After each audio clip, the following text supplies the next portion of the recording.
Not long ago, that gentleman right there, Alex Walker, made a lot of news, running as he was in Congress against Lauren Boebert. Now, this is a person, Lauren Boebert, that a lot of people find very objectionable.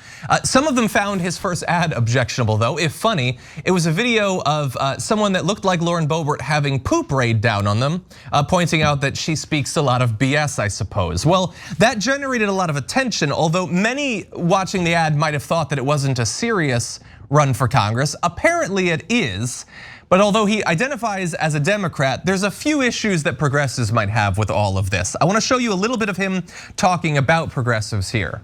I love when people are like, you have a moderate policy, you lost my vote. Oh, what vote was that? Was that the vote you were gonna give to some Bernie wannabe whose overkill policies are unpopular with 75% of voters, just so you could feel good about yourself until they lose the general election, at which point you'll point your finger and blame someone else? That vote? Oh, honey, your vote got lost a long time ago. Democrats need to wake up. Jesus, in order to legislate, we have to win. Go to walkerforcolorado.com and stop complaining. Woo! Yeah, I'm kind of new to TikTok personally, but I don't think that's it. I'm pretty sure that's not it. Anyway, look, he wants to take out Lauren Boebert, and the way he wants to do that is get everyone fired up to elect someone who would be slightly less right on some of these issues. We don't have time to jump into all of it, but if we could jump ahead, he says my economic policy leans right. So that's fun. Again, he's running as a Democrat, but he describes his own economic policy as leaning right. He talks about his healthcare policy leaning right as well. He says that people don't want universal healthcare. They want healthy market competition. That's what people want. You know, you've probably known people in your own life who didn't have access to health insurance or maybe suffered medical bankruptcy, couldn't get the care they needed. And it was at least some solace to them that there was competition out there. Whether they were able to get care, that's neither here nor there. They just want to make sure that there's a vigorous clashing of different big pharma companies. Anyway, this guy has chosen a very interesting way to campaign. Francesca, what do you think about it? I just love the I lost my hand, but how's the invisible hand of the market? It's like it's still there. I just love the idea. Phantom limb syndrome, but for the markets. I just have to react to the just the sniveling arrogance and paternalism that sadly so many Democrats, centrist Democrats, they just ooze onto progressives for having the gall to want any kind of systemic change, to sort of try to correct course. Yes, try not to die because we don't have enough money to live. You know, those small little things.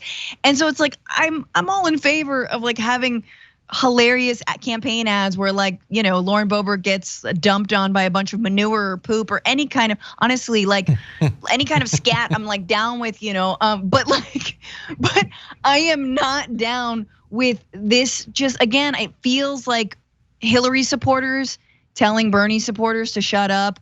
And also it's not based in reality. Things like Medicare for All, incredibly popular. Yep. Obviously numbers are going between 60 and 70% of the overall general public, even higher with Democratic voters. And not to mention, centrist Democrats have been losing seats in the House. Progressives gaining the seats in the House. So where's your evidence, bro? It's very sad. Yeah, it does seem he's just making things up. 75% art support. That's objectively, fundamentally, verifiably untrue. Yet here you are saying it so smugly and snidely that we're supposed to take you at your word. Second of all, if you've watched what this guy's doing on Twitter too, he's claiming I've already been canceled by the Bernie people. No, you actually haven't. We're talking about how cringeworthy your horrible videos are.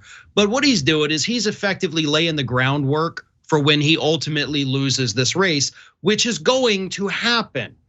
I mean, this is a district that has not voted for a Democrat since 2008. It is, I know it says leans right, but it actually just got a little bit more conservative with the redistricting. The only hope for getting rid of Boebert, I think, is one of her primary challengers beating her and then going on to win the general. Then, we focus on that person instead. But a Democrat's not gonna win this district. They're not gonna win, regardless of how rude they are to progressives. It's a Republican district. Let's be real about that. Yeah. Well, look, he might not be able to win the district, but he might be able to contribute to the centrist narrative that the electoral apocalypse that's coming in the midterms is somehow the fault of progressives. Yeah. He can get in a little bit of that. Thanks for watching The Young Turks. We really appreciate it. Another way to show support is through YouTube memberships. You'll get to interact with us more. There's live chat emojis, badges. You've got emojis of me, Anna, John, JR. So those are super fun. But you also get playback of our exclusive member-only shows and specials right after they air. So all of that, all you gotta do is click that join button right underneath the video. Thank you.